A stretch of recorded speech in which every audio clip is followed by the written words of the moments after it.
Men, like bees, want room. When the hive is overflowing, the bees will swarm, and will be likely to make up their abode where they find the best prospect for honey.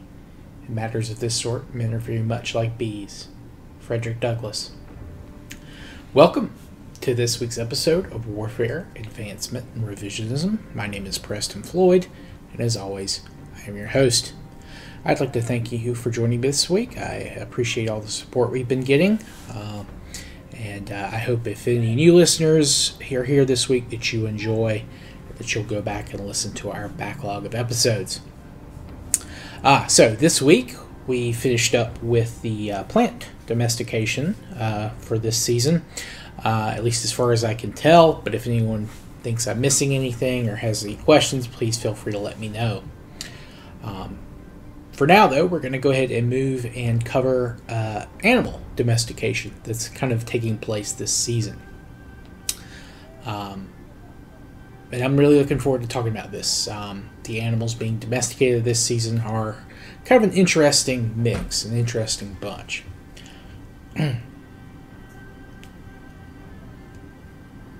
So, first, we will start in Africa for this, like we did last, or for the plant domestications.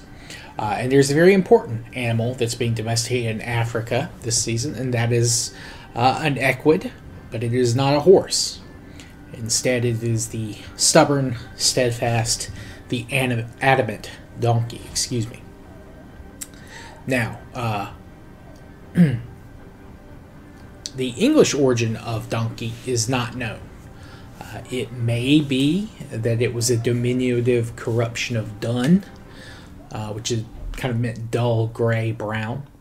And this is from the Middle English donned, or to lose color, fade, which itself descended from an Old English dunnion. Some small gray or sandy colored horses were also called duns, so a donkey may have meant like small dun. Of course, prior to the spread of donkey in English, speakers would have just called this animal an ass. And this evolved from the Old English assa. Something close to this was used by a number of other Germanic languages. Old Saxon called them Essel, Dutch Esel, Old High German was Essel, like the Old Saxon. Modern German, I believe it's Essel, and the Gothic language used Acilius. Now, the ultimate origin of all these languages' term for the animal is the Latin asinus. In fact, almost all Indo-European languages use a loan word for the animal, though its scientific name is made from Latin. That being Equus asinus or Equus africanus asinus, depending on if you think that donkeys are a separate species from their wild ancestors. Now, I am not a biologist, so I can't really comment too much on that. But as a historian, I should start with the wild ancestor, and this is the African wild ass or Equus africanus. Now, these animals may still exist today. It's debated, but they are considered critically endangered if they're still in existence. In the historical period, there are records of 3 subspecies, and in the past there may have been more, possibly at least 4. They're the same species, so they could breed, but they have a number of small differences, like colorings and patterns in their fur, and of course relative geographic isolation from each other. These included the Atlas wild ass, which went extinct around the 300s AD, probably due to hunting environmental challenges. Then there is the Somalian wild ass and the Nubian wild ass. As you might have guessed, their names are an indication of the regions they inhabited. The Atlas lived in and around the Atlas mountain range and all along northern Africa. The Somalian lived or lives in the Horn of Africa, the Ethiopian highlands, and toward the Red Sea. The Nubian lives in what is now Sudan, South Sudan, and Eritrea. And And in the past, the Nubians' range included the Nile River Valley, and it is the primary ancestor of the donkey. Now, the Nubian hasn't been spotted, or at least identified, in the wild since the 1970s, I believe, but there are places that claim to be host to wild herds, though how pure they are is heavily debated. There is some thought that it may be a mix of donkeys with the last remaining wild populations. These donkeys got out, they became feral, what have you, that kind of thing. As for the Somalian breed, they are still seen in the wild, but their numbers are estimated to only be around 1,000. Now, I'm sure all three varieties have contributed to the donkey's genetic legacy in some place or another, but in smaller amounts for the Atlas and Somalian. And this is true of other wild species of ass too, but we'll talk about that later. For now, though, let's talk about when and why this domestication is taking place. To start with, we're not exactly sure when this is happening. Early domesticated donkey skeletons are virtually identical to wild varieties, and even today, some remains can be hard to differentiate except by an expert. So we have kind of a wide range to look at. So it could have been as early as 5,000 BC or as late as 3,000 that the fully domesticated breed comes into existence. And of course, as always, this is a process. So at either end of these dates, earlier control of the wild asses are being practiced. I'm of the opinion that the earlier dates are closer to the donkey's emergence for, again, reasons we'll talk about a little bit later. Now, as for why domesticate, you ask, the primary reason was probably for food, obviously. But why these animals when people's domesticating them are probably already in some level of contact with sheep, cattle, and goats?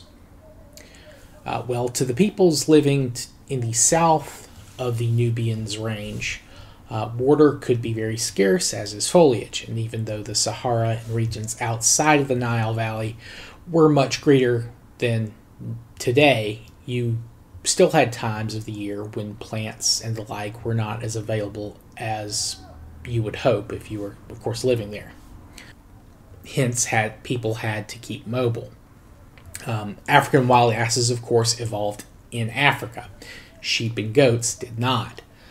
Wild asses can not only eat leaves and grass, they can also digest bark and small branches from shrubs, all of which they're more adept at getting water and moisture out of than either of the other two. Also, they're more efficient consumers of water. They can get by on much less than sheep or goats. And they've been shown to be able to drink brackish or salty water in extreme cases and not really feel too much adverse effects, provided, of course, they eventually start getting fresh water again. As for the taurine cattle that have been driven into and raised in the region, they may have been crossbred with wild African cattle, or maybe semi-domesticated strains of African species have emerged at this point. So they might be a little bit more used to the heat, but they would still need a lot of water and grazing land to survive in large numbers. So donkeys probably served as a good supplemental animal in average and good times, and kind of a vital emergency ration in bad times. All that said, though, donkeys quickly found another use that they were even better suited for than meat, and it is this purpose that probably led them to being driven and exported out all over to the rest of the world. And that purpose was physical labor. Now, asses and donkeys are surprisingly strong for their size, and they can carry up to, I believe, 30% of their body weight. This means that an average-sized adult donkey who weighs between 400 to 600 pounds, which is, I think, 180 to about 270 kilograms, can handle approximately 80 to 180 pounds, or 36 to 80 2 kilograms of cargo. This combined with their higher speed, which on a flat surface they can reach up to 40 miles per hour or 70 kilometers per hour. And of course they have sure footing in hilly and mountain terrain, even if they're not as fast in those areas, that makes them much better pack animals for mobile herders. And this probably allowed their herders to save their other animals from this task. This is also why long-range traders in many places will use donkeys as their primary pack animals as well. Now, this size-to-power ratio will also be useful to farmers who are not rich enough to own oxen. And women farmers could much more easily control donkeys than oxen. And in fact, some societies would not allow women to own or interact with male cattle at all. There are a number of reasons for this that we'll get into when we talk about religious stuff. So donkeys were a way for them to maintain their land with relatively less labor on their part. And of course, donkeys also play an important role in transporting supplies for a lot of armies in the Middle East, North Africa, as well as other regions too. But in some of these other places, the donkey is eventually replaced for this purpose, at least. Now, how were wild asses domesticated? In, I believe, the first of my domestication episodes for animals last season, I talked generally how this would work for cattle, sheep, and goats. Basically all herd animals, really. And that process was generally the same for the asses, but they had some quirks that might have made this process a little bit easier for humans to gain control of their first herds that the other animals didn't exhibit, and other animals that will be domesticated in the future didn't exhibit. One, asses didn't live in large unified herds. A male donkey controls territories around 20 to 25 kilometers, or square kilometers, and they would mark this by defecating around the perimeter of the territory that they controlled. Any females living there were his. So humans could easily figure out where herds were located, and this allowed them to control the animals in a set range without really having to do too much. Additionally, because of the size of their territory, the alpha males couldn't really prevent random male donkeys from entering. But of course, he would fight them if he ran across them or they were close to his females. Early humans would be able to use this to their advantage by eliminating an alpha male and letting the other males in the territory kind of fight it out while they began to take control of the females and young. Also, while wild asses can bite, kick, or spit to defend themselves, a well-organized group of humans could easily deal with them. Plus, the animals are fairly cowardly, so they probably wouldn't put up too much of a fight before running away, or at least try to run away. In fact, I think I read that donkeys' stubbornness might just be due to them being spooked by almost literally anything. Donkeys spread in Africa and out of it quickly. The descendants of those that get to Asia will be bred with wild asses there, as well as other animals later. In the Middle East, female donkeys would be bred with wild onagers, which is a subspecies of Asian ass, and this makes what is known as a kunga. This is the first domesticated or documented domesticated hybrid animal in history. And we have records of the animal dating to around 3,500 to 3,000 BC, though it is probably older than that and emerged sometime toward the end of this season. Which is part of the reason why, again, I said it was the domesticated donkey probably emerged towards the earlier end of the time frame that I gave at the start of this episode. Now, in terms of reproduction, a lot of domesticated animals, their young they'll gestate and give birth in a much quicker clip, I guess, than a wild variety. However, that is not true of the domesticated donkey. I think in most cases, a female animal will conceive and give birth within a year. For a wild donkey, it's like, I think, 11 to 12 months.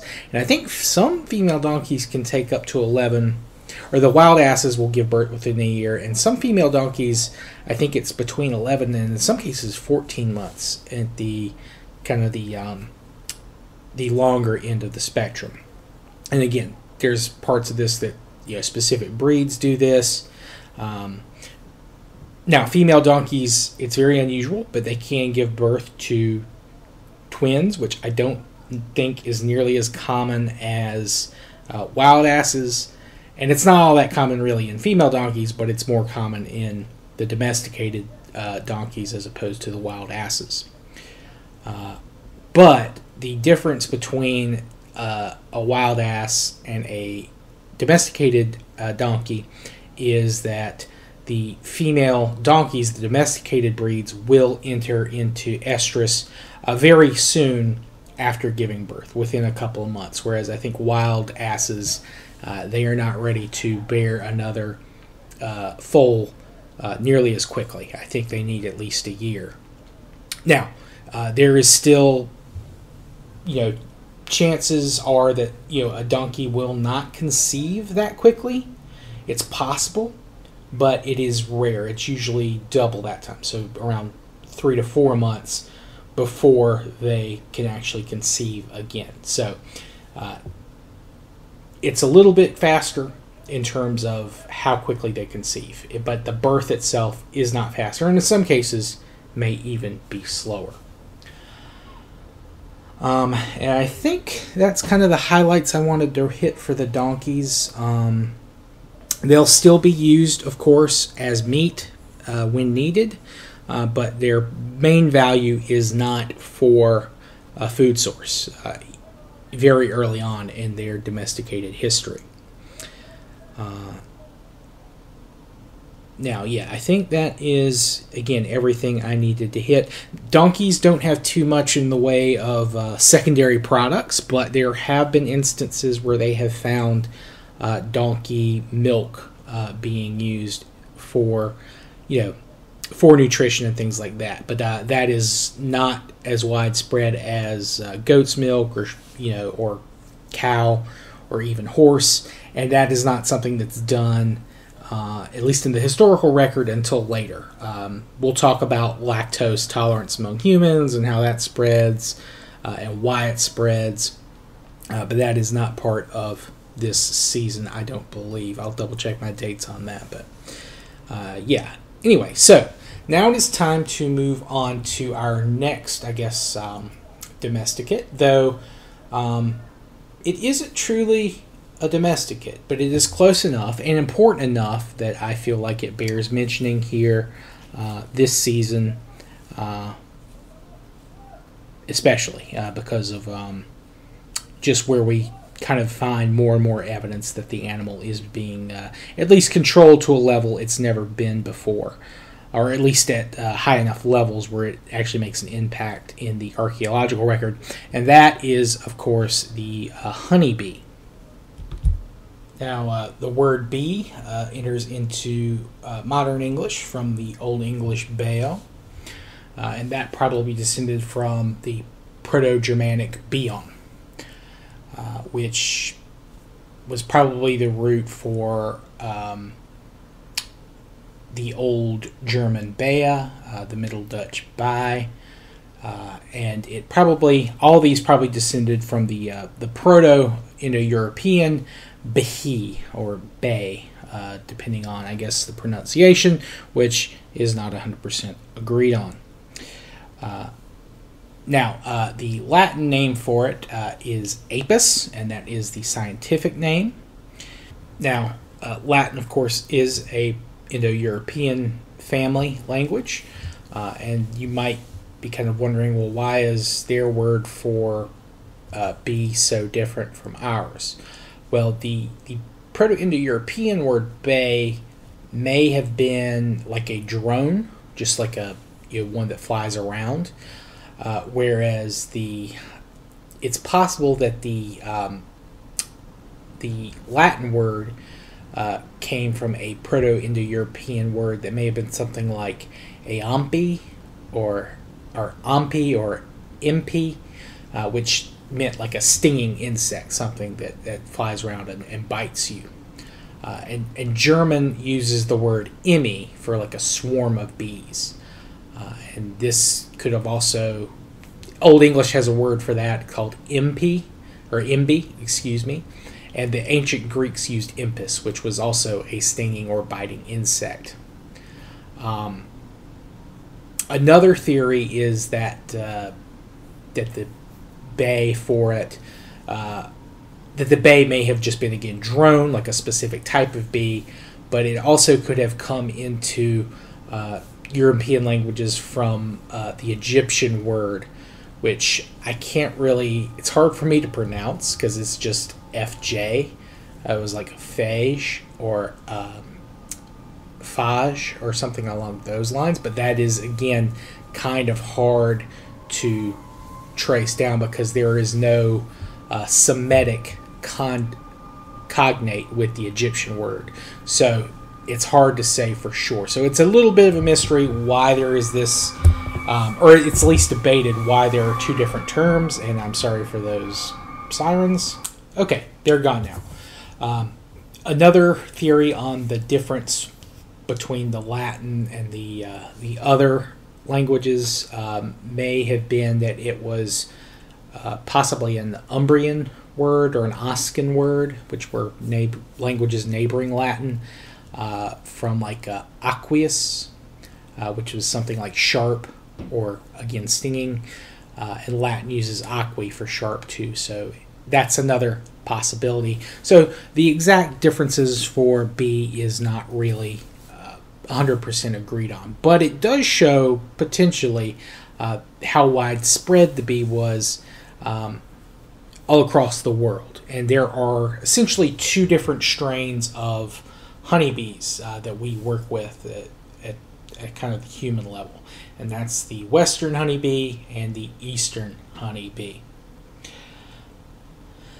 Now, humans, of course, have been harvesting honey for quite a long time.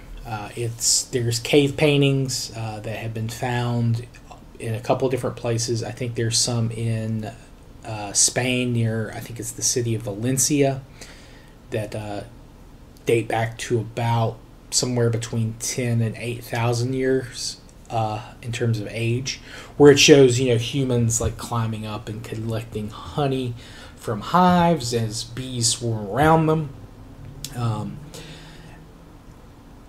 And there is evidence of people creating essentially hives, much like you have modern apiaries today, which again comes from the Latin word for bee, where they were using hollow logs. They would hollow logs out to try to entice bees into them.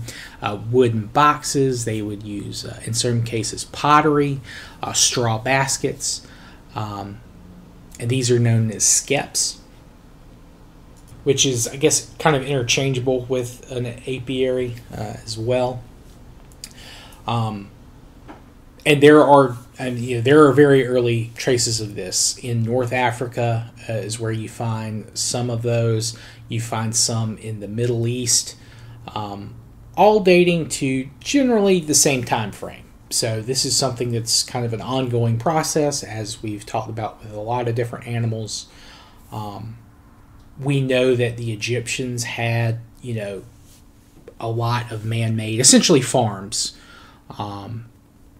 of like domesticated honeybees.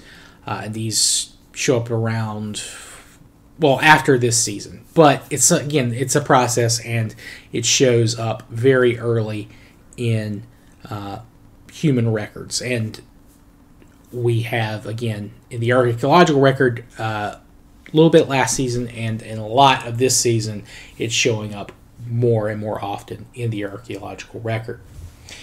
Now, as I said, there are two different breeds of honeybee, the eastern and western. There is a question of where the honeybee first arose. Of course, the bees probably evolved in Africa, moved out, and then kind of did evolution where maybe their product wasn't as highly sought out as by other wild animals outside of Africa, so they became less aggressive. And then they kind of moved back into parts of Western Asia, from East Asia, and then it is this less aggressive bee that would become the basis for modern honeybees, depending on your region.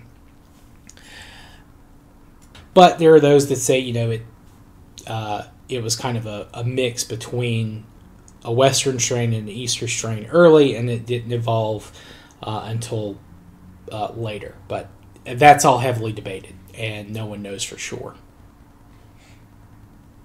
And, I did say that honeybees haven't been domesticated. That's kind of, again, one of those things that's debated, like what the true definition of domesticated is. Obviously, beekeepers do select bees. They do kind of prevent certain colonies or queens from passing on their genes if possible. Typically speaking, they like a colony that can survive with as little food as possible. They like them to be able to resist cold weather, of course, disease resistance, less aggressiveness, less tendency to swarm. Smaller nests is always a plus. And, of course, smoke, how much they panic or don't panic. Basically, the more easier they are to pacify with smoke, the better. And bees are, I think, one of the only invertebrate species to have been, semi-domesticated or domesticated, depending on your definition. And bees are very important for agriculture, of course. There have been hives set up next to crop locations. These are used, of course, for pollination, but you also have ones that are, bred for honey production. Wax is, of course, an important byproduct. They also have, I forget the name, what's the term? I forgot the term, but they also have a kind of a resin that they use to kind of seal up holes in their hives, and that is an important byproduct that humans are harvesting from them as well. And there are other places outside of the Middle East and North Africa that are, practicing kind of beekeeping. But there are also people that never really truly domesticated bees. They just kind of allow them to live where they have always lived, and they'll, just go in and get honey when they need it. I think there are places in Tibet where, I think it's Tibet. It may, or maybe somewhere along the Himalayas where there are certain bees that that they kind of have allowed to live like in these large outdoor colonies where they will go and harvest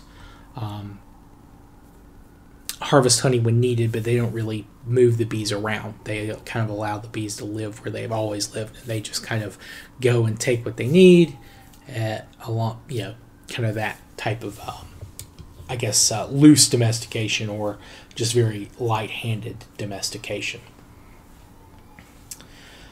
But yeah, so I think that's a good place to stop this week. We'll be back next week. I think next week will probably be the last domestication episode of animals for this season. There's really only a few animals this season that kind of fall into this range. And yeah, so we'll talk about some more of those next time. And then we'll move towards a couple of our other kind of supplemental episodes. I want to talk about urbanization, the beginnings of cities, and what is a city and what is not a city.